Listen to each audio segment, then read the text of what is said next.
Welcome back to Fourth Trimester Voices. Today, we are going to be joined by Dr. Nelson, who is a non-clinical physician. But Dr. Nelson is no ordinary doctor. She's combined her medical background with her passion for healing as a yoga instructor and a meditation enthusiast. Behind her calm and grounding energy lies a powerful story of resilience. Anikia was one of my clients, and motherhood brought a series of unexpected challenges. She found herself facing the same healthcare system she once worked within, but this time as a patient, a Black mother, and a woman, learning to advocate for her own being. She had to lean into her support systems, harness the strength of her village, and had to speak up when her voice was not being heard. In this episode, Anikia shares how she reclaimed her power, embraced holistic wellness, and found balance through self advocacy, yoga, and meditation. Her journey will remind every mom that it's okay to not be okay, but don't stop there. Make sure you get the help that you need. It's more than okay to demand the care that you deserve. Anikia, thank you so much for coming on the show and talking about your story. Thank you for having me. Lovely. If you can just take an opportunity to just talk to the audience and just tell them a little bit about who you are, what you do, and just some special things that we may not know about you. Sure. So I am originally from Kingston, Jamaica, although I've been in the US for a long time now and I have my family here as well. I am a physician by training, a pediatrician, and I work in healthcare tech. So I've worked in the healthcare tech space since about 2017, Mm. working on the efficiencies and inefficiencies of the system in one way or another. I'm also a yoga teacher, so yoga and mindfulness and the mind body connection is very important to me. And I have two sons and live in Atlanta, Georgia with my husband and our family. Wonderful. Love to hear it. Tell me about your experience or your journey with pregnancy. I know you have two sons, and so you can highlight the differences between the two, but how was pregnancy for you in general? Yeah, so my first pregnancy was pretty easy, pretty standard run of the mill sort of thing. My second pregnancy was more difficult, not just because I was chasing a toddler around, Hmm. but I seemed to have like more intense symptoms, whether it was the morning sickness or fatigue. And so that was a bit more to deal with, to handle. Mm. I also was pregnant in between the two in a Mm. pregnancy that ended in miscarriage. And so I had a lot more monitoring for my last pregnancy than I did for my first. A lot more ultrasounds and things like that. And it was followed by maternal fetal medicine. Mm. And I would say another theme with my last pregnancy was I had to advocate for myself a lot more than with the first. So even in getting in to see specialty care. And I know we'll get into the postpartum experience as well, but that was definitely a theme of having to speak up and advocate for what I knew to be true and what I thought that we needed.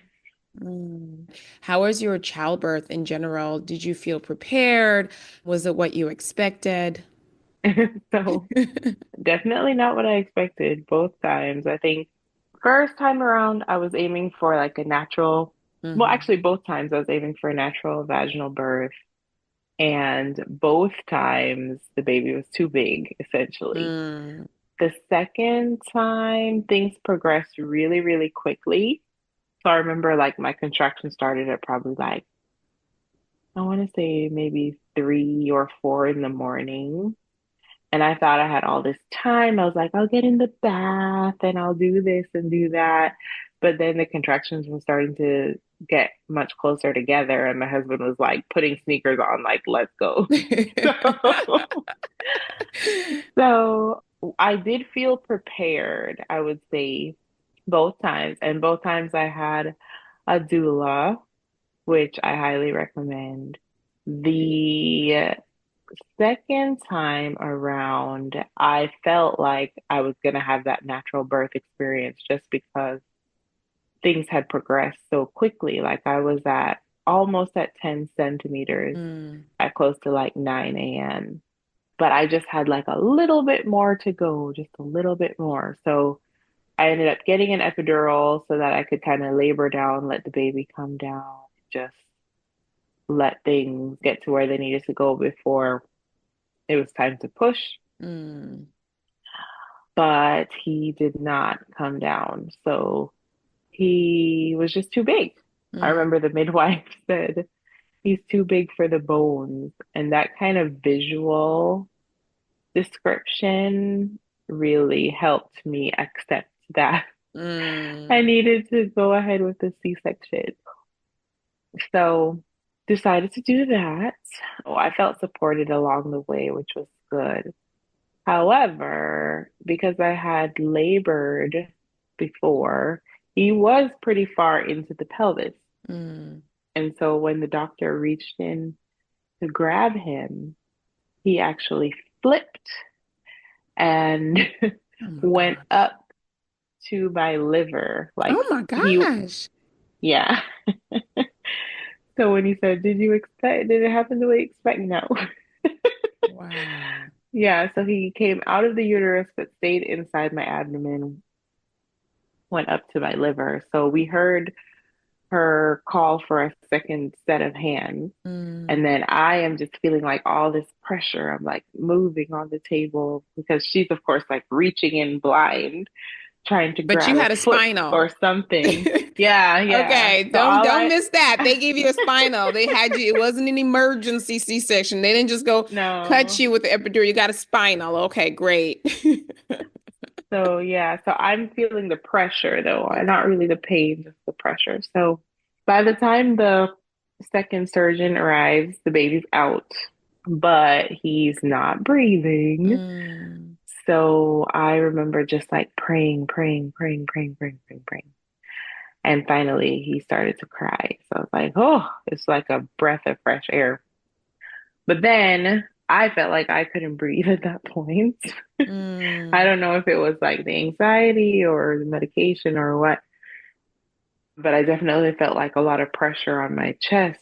And I told the CRNA, the anesthesia nurse, what's going on. And all she said was, oh, we have you on a lot of medication. Mm. And that was not reassuring because to me, what it felt like was the anesthesia was like creeping up, Oh my up, goodness. up, up, up. So my husband is next to me. He's a cardiologist and he's looking at my numbers and my oxygen saturation is going down, my blood pressure is going down. And he points it out to the anesthesia nurse and she says to him, well, you can worry when I'm worried. Mm. So, which of course is just unacceptable, cardiologists or not, like whether you know who he is, that's not the way you talk to a patient's family. So, I don't remember exactly what happened because I think honestly, my oxygen was too low. So, Mm. I actually don't remember like holding the baby or anything. Wow. After we got out, I was like, I didn't even get to hold him because Mm. they took him to the special care nursery Yeah. because his APGARs are so low initially. And my husband's like, yes, you did hold him. And he like showed me the picture and everything. And I have, to this day, I have no recollection. Like I can Oh my recognize the picture, God. but I have no recollection. They eventually like gave me oxygen and stuff. But yeah, I definitely feel like those moments were stolen. Mm. And then I think because of all the stuff going on in my abdomen, like trying to get him out, the post anesthesia or like the post surgery period was awful. I was just like retching, nauseous, cold, shivering. It was just Mm. awful, terrible. And of course, my husband's running back and forth between me and the baby's doing great. He's like chugging formula. Apparently, the nurse was like, "We can't give you anymore. Like, we cannot." Uh, Oh my. so yeah, eventually I start to feel better and we are reunited in the the postpartum room and everything. So yeah, I would say both times they were birth stories for the books for sure. Right. Not like the ones I read about. Moms often describe their birth experiences in a different way, and some people would say that their experience was traumatic or that they experienced birth trauma. Would you use those words to describe your experience overall, your birth story, or would you use another adjective to describe it? I definitely feel like my first experience was traumatic because I was not listened to Mm, in my first. Like I had told them my water broke a long time ago and they didn't believe me. And as a result, my son, our first son, actually had to go to the NICU for sepsis for mm, 7 days because I should have gotten antibiotics in labor. So I definitely felt like that feeling of not being heard and supported was more of a theme for the first mm, labor experience. I feel like the second time around, like I had a midwife, I had my doula. We were in a completely different hospital. That's like the busiest hospital for births in the country. So mm. they're definitely very much more seasoned than the place where I gave birth the first time. So I definitely felt like heard and supported, and I felt like I had more agency along the way. Now, once we got to the OR and things went however they went, Yeah, that was scary. So I guess there are some parts of it that maybe were traumatic, but as far as the overall theme. theme, I would probably say I had a very supported labor, Hmm. but like a traumatic birth, probably, I got if I you. could separate the two. Yeah, no, you can. It's your story. You definitely can. I wonder, your first practice, were they both midwife practices or did you make that choice your second time around? So they both are actually OB Hmm. practices, but the first one they had different models. So Okay. the first one, it was one doctor, one midwife, and you see the midwife for your prenatal care, but then the doctor Delivers you. does the delivery for the most part. The second practice, they have a lot of doctors, a lot of midwives, and you can kind of choose Got you. which experience you like. So I did a mix of physician and midwives for prenatal care. Pretty much Hmm. like once we realized that everything was fine, Got you. then I went with the midwives for prenatal and decided to have a midwife birth as well until we realized we needed C-section. Yeah. Do you feel like your second experience was a little bit better because of planning or preparation? Oftentimes, when we go through things, our initial time, we make space to do our research and make sure mentally we are prepared. So, was there a level of preparation that you went into your second birth knowing that you had your experiences the first time? I think experience was the best preparation, Mm, to be honest. So, like with my first, like I took the classes and I read the books and I did the affirmations or whatever it was.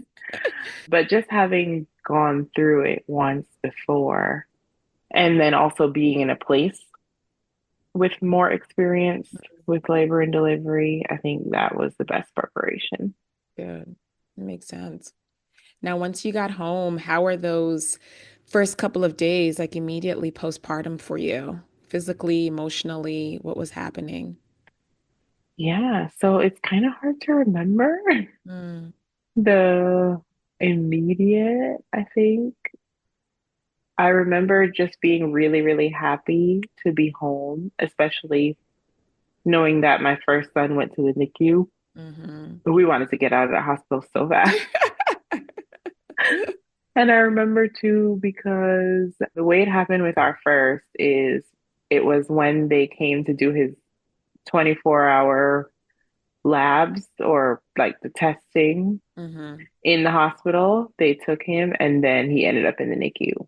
Mm. So when they took our second for his 24-hour, we just like followed him. We're like standing Oh my outside the God. nursery because they have the big glass Mhm. window just to make sure that he was coming back. So yeah, I remember being very happy to be home and like feeling like our family was complete and our older son, like now big brother, he's over the moon and Oh. yeah, feeling good. However, a few days in, I started having like really severe flank pain, Mm. like very sudden and sharp. And I knew like this is not normal. So I ended up going back to the doctor. I want to say it was like 9 days postpartum Mhm.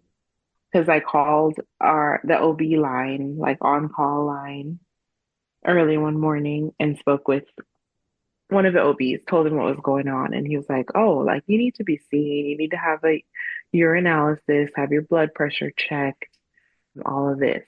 And when I showed up later that morning at the office, I saw someone different. I saw a midwife who was very dismissive of my symptoms and basically told me that I was doing too much. She Mm. was like, "Oh, you need to just go home and rest and stay in the bed, drink water. You're not drinking enough water." And my feet are like actively swelling as she's saying all of this. My blood pressure was super high, which she wrote off to like being in pain. Mm. Which another thing, I'm like, so if I'm in so much pain that my blood pressure is high, like, why are you telling me to go home and drink water? But Right. anyway, so I start crying because I'm like, she is not hearing me. She is not taking me seriously, like taking this seriously, and I'm concerned. Oh yeah, it was drink water, rest, and eat more carbs, Mm. So the which response I to your pressure, let me just, I gotta repeat this because I want our audience to not miss this. You went to clinic seeking for help hmm because you were having flank pain, which is back pain. And hmm when you were in the clinic, your legs were swollen, your blood pressure was high, you are visibly scared. And then the instructions were to drink water and rest and eat carbohydrates.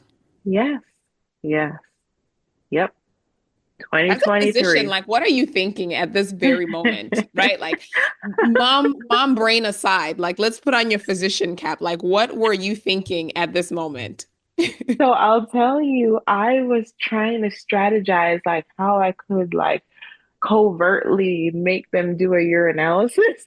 didn't even want to do a urine test. Didn't want to do a urine No, test. Basic urine no, test.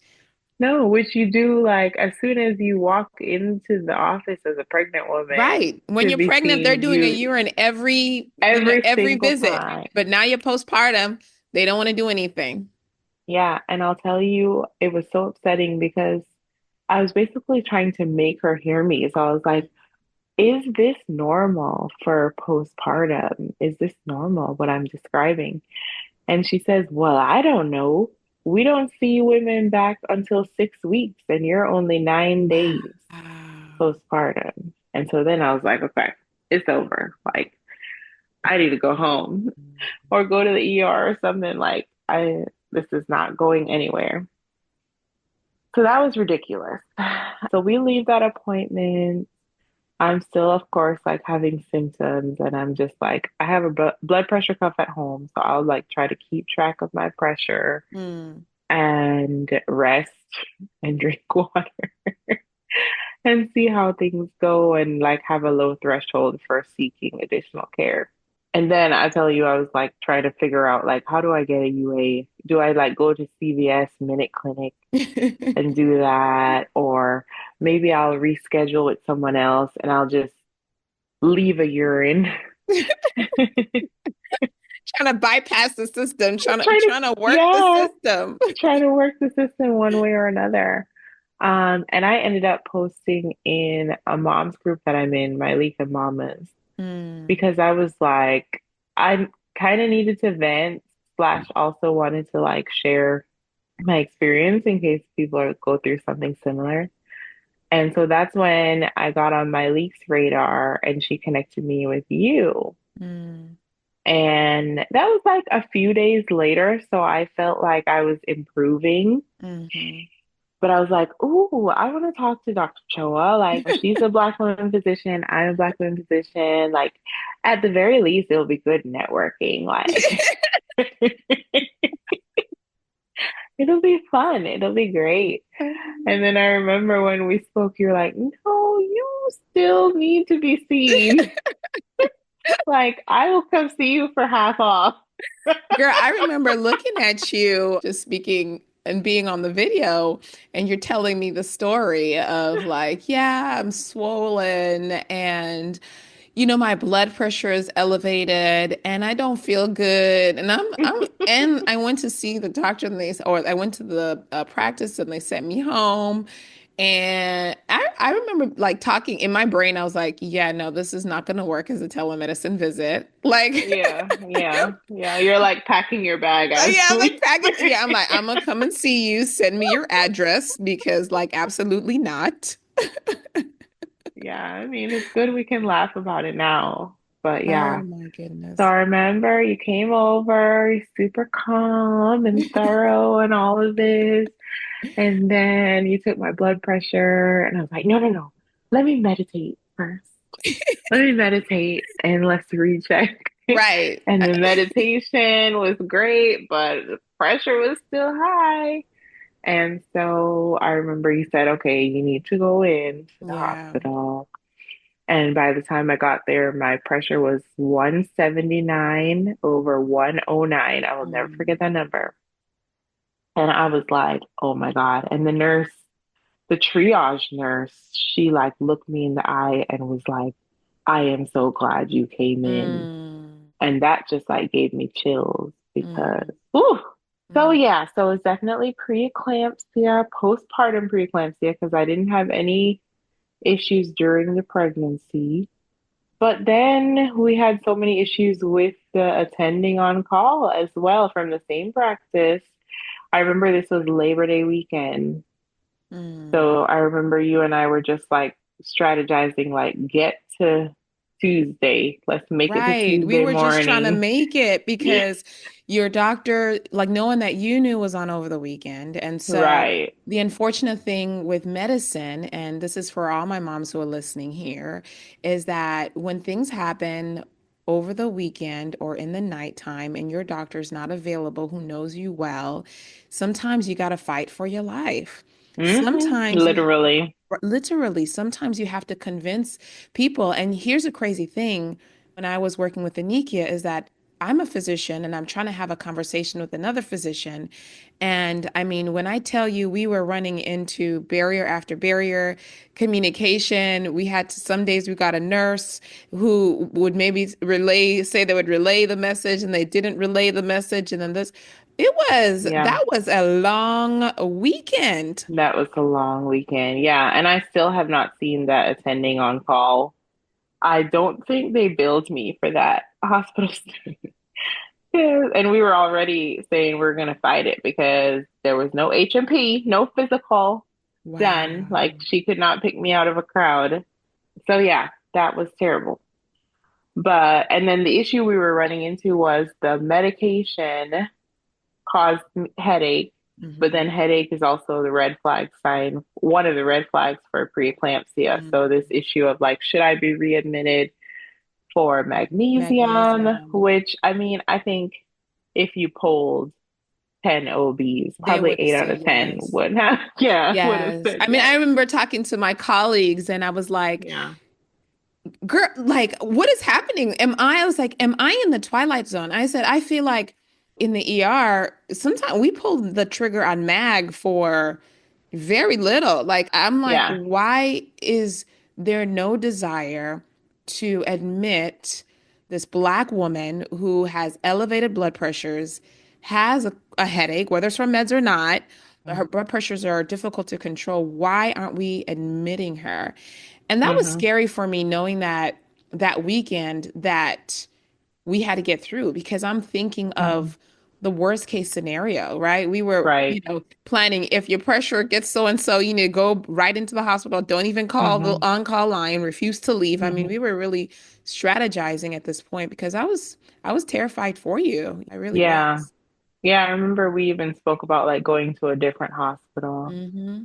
So yeah, that was very scary. I remember like being up that night. I want to say it was the final night, like the Monday night. And my neighbor had a baby maybe 2 weeks before me. Yeah, I think it was Mm, before. So I saw her light on. This is like 3, 4 in the morning. And I texted her and I was like, are you up with the 4 a.m. feed too or whatever? mm, So she's like, yeah. And we were supposed to swap birth stories that weekend. mm, But I had told her like I'm having high pressures, not feeling well. And she was like, oh, I just said a prayer for you. And mm, that just like sent this wave of peace over me where I felt like, okay, like don't forget, God is in control. Like you're making all these plans, plan A, plan B, plan C, but God is in control. And that was how I was able to sleep then that night, mm, or at least like get a couple of hours because I was like, okay, just remember you're not alone because she didn't even know the half of what was going on. But the fact that she shared that with me at that time really, really helped. So, mm. Wow. yeah, so we made it. We made it through the longest weekend ever. And I got in to see the doctor that I had initially spoken with several days prior, who had like laid out this plan that nobody followed. Mm, And he was, of course, apologetic, of course, acknowledged it was preeclampsia, and he helped me come up with a plan moving forward. So, mm. I mean, since then, I feel like I was on the blood pressure meds for at least, I want to say like 3 months. Yeah, it felt like 12 weeks from what I remember. Yeah, Yeah. yeah. But then blood pressure is normalized, of course, with your mom's help too. Shout out Yes. to Lydia, nutrition. Excellent nutritionist. Excellent nutritionist. Yeah, so that was key. Mm, And yeah, now my pressures are a bit higher than what they were before, but I had always had low pressures. got you. So they're in the normal range, but every time I go to the doctor, I'm like, well, that's still high for me. So I don't know if that has anything to do with the preeclampsia, but I did Right. see cardiology Good. and they said basically you have an increased risk now for like cardiovascular things. So keep up with exercise and Hmm. nutrition and whatever. But things have been good. So Good. now it's just raising the children, which, Raising the children. And also I want to say spreading awareness because yeah. I will say that when I think of your story, I think of how you managed to get through. And one of the things that I can say is support systems, right? Hmm. Ultimately, the way this situation worked out is you went into the hospital, you were dismissed, you didn't go home, and part of it, yes, you're like, okay, well, let me just see what happens. But part of you knew that there was something more that needed to happen. You knew there was a Hmm. next step that needed to occur. So you didn't necessarily just sit and accept what the Hmm. provider had said about you. You Hmm. did some research to see if you could potentially get some blood work online. You then posted on a Facebook group, right? You posted on a mom group. And here's the power of mom groups because one, there's always someone who's been through what you've been through. Hmm. And two, if not, there's always a voice of reason to say, honey, that does not sound right. Go ahead Right. and get a different opinion. Or three, here's a resource that I used. Use this resource, call this person, right? Hmm. And then that mom group, that network, support network, led you to then getting personalized care and Hmm. then sharing the burden of now having to fight. Somebody else now has to come and also try to help you advocate in the system. And I just think there's some power to be said in that. And it really, I hope it empowers women to understand that, like, you don't have to accept what they tell you. Right. Yeah. Trust your gut Hmm. and reach out, use your network. I mean, it might feel like venting or complaining or whatever, but we're not meant to do it alone. So Hmm. Right. Yeah. And I will say, whenever I have reached out, I feel like I get all three. It's like, oh, I've been there. Mm-hmm. Whether it's a reassurance, I've Mm-hmm. been there, or like, yes, I've been there and you need to do X, Y, Z, or, or here's a resource in Mm-hmm. whatever form it is. So definitely community, especially in these times. We Right. all need community more than Right. ever. Absolutely. Do you feel that women, knowing what you went through, do you feel like women should have, personalized care and attention? I'm just thinking about the one lady saying, well, we don't see people at 8 days, We right? don't Like, see them. so I don't I, know I what's don't supposed to know if happen what you're now. going through is real or not. Like, that's crazy. Yeah, that's insane. Like, I don't think anybody should say I that to mean, their patient. it's like you don't fit the role Um, of what I usually see, okay? Like I right. I see 6 weeks and this is what I see. So it's not fitting. So go ahead and go home And eat some carbs. and eat some Um, carbohydrates. yeah, I am definitely a big advocate for personalized care, 100%. And I think that our model for postpartum care has an obvious, like, huge gap. Yeah. There's so much that can happen between 0 and 6 weeks Mm, that we can't just leave women who are trying to heal, trying to take care of a brand new human mm, with limited support, like all the things that can happen in that time. I remember reaching out to my stepmom back in Jamaica. She is a primary care doctor in mm, Kingston. So, of course, I'm communicating with her as everything's unfolding as well. And she's like, so what happened at your checkup? And I was like, oh, they don't see you until 6 weeks. She's like, 6 weeks? right. In Jamaica, every mom and baby has a 1 week checkup to Wow. look at both the mom and the baby, make sure breastfeeding is going all right, make sure the mom is healing up well. So, yes, in this country, we have like an obvious gap where a lot of preventable things can happen. And I think that's just one area where that personalized care Mm. can be essential. Essential. Right. Absolutely.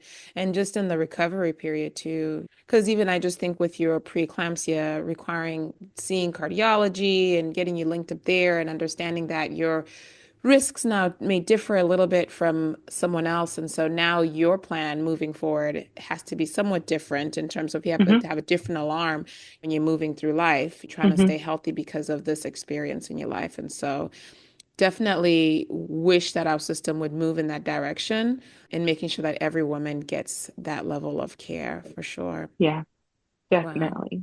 If you could give our moms three pieces of advice, what would Hmm. you share about your experience?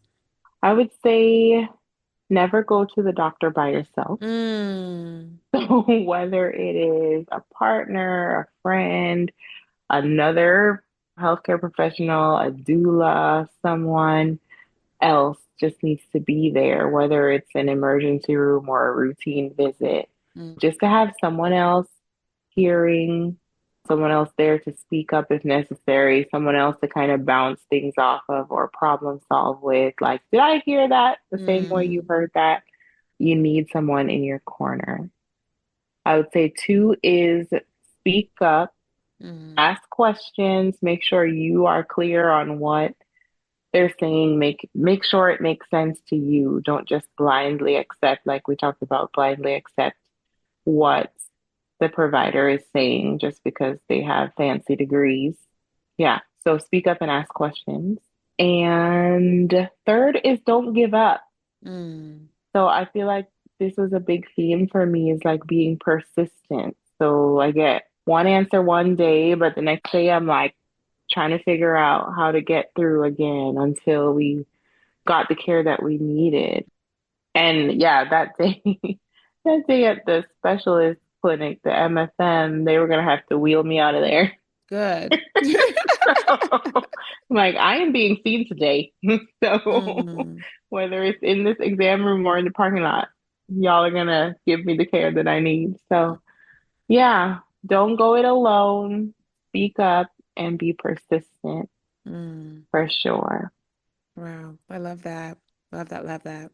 Now, I know one thing that helped you during your pregnancy, and even, I witnessed a little bit of it when I was at your house, is, trying to really meditate. And Hmm. so tell us about just the role that shaped in your overall recovery and your experience and how moms can utilize this tool.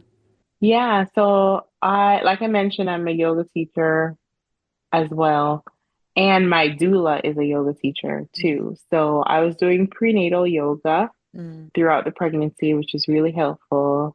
And I think that the meditation practice and the mindfulness mm, techniques really helped me stay present in my body. So whether that's like breathing through a contraction mm. or breathing so that I don't go off on this clinic manager who's trying to turn me away, but just like remaining in my body and remaining in my power Mm, because there's power in staying regulated even as you're weathering through like strong feelings or high emotions and high stress situations. If you're able to stay centered and balanced, then you can like access your best decision making capacity. mm, You're able to strategize and all of that. And and also just to like be present to enjoy what's happening with your body as you're growing this human and going through all these changes. I think we've talked a lot about like the advocacy part and the mama bear that needs to come out, but there's also like a softness that you have access to as well if you're able to kind of regulate that anxiety and worry and all of that. mm. So the meditation practice has definitely helped me in that regard. Love that. And on that note, how can our listeners access you or connect with you if they have questions or just want to talk about yoga, meditation, or anything else pregnancy related? Yeah, sure. So I am on Instagram at Peaceful Loving Vibrant, and I have a podcast as well that I created to make meditation more accessible to people Mm. of color. So that's the Peaceful Loving Vibrant podcast, which is on all platforms. And you've been on there, yay. Yes. So I have guests come and talk about, the theme of the episode, but also their own personal meditation journey and how it served them in their lives, with the goal of sharing that meditation is for all of us. Mm. So the podcast is a great way to engage with me as well. And then if you are in Atlanta, I am going to be teaching yoga very soon. So I just in the process of securing a space, a wonderful studio to teach in. And so probably by the spring, that will be up and running. It will be a monthly in-person yoga offering that I will share more about on my channels. Fabulous. And we'll share that too when we get that information. So, Yay, thank you. all right. Well, Anika, thank you so much for coming on my show and sharing your experience and wishing you well with everything that you do. And thank you again. Thank you. Are you navigating pregnancy and postpartum alone? Are you feeling overwhelmed by the lack of support? You're not alone, and you don't have to do this alone. With EM Care to You, I offer personalized in home and telemedicine support designed to guide moms through the challenges of the postpartum period. Whether you need total on call services or periodic check ins in the home, I help women recognize warning signs and I support you as your advocate, and I am here for you the entire step of the way. I want to create a postpartum plan that's all about you, your health, and your recovery. Follow me on Instagram at Dr. Choa for tips, resources, and there you'll find a way to book me. All right? DM me or email me if you have any other questions. Other than that, I'm on all social media platforms under Dr. Choa, DrChowa. Let's build a village of support. Let's give you the hope that you need to get through this period of time. Take care.